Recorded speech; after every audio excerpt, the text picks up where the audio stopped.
Mga ka-smiling face dyan, nandito tayo ngayon sa Las Villas de Herpias Subdivision.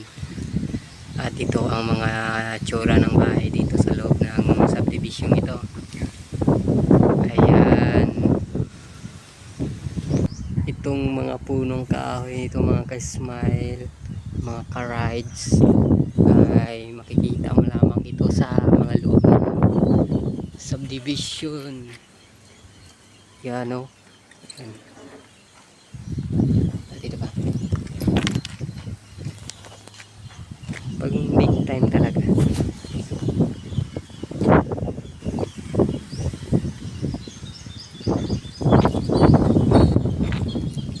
Ito mga riders, no? Mga ka-smiling dyan.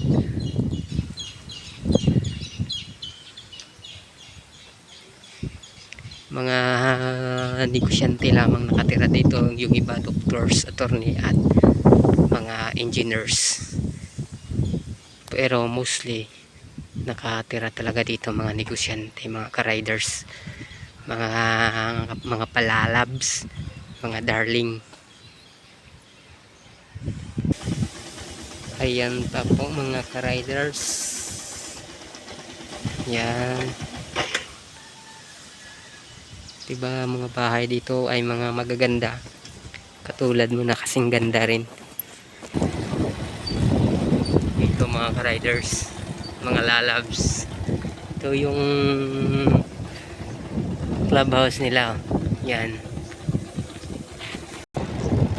so mga ka-riders, lalabs, mga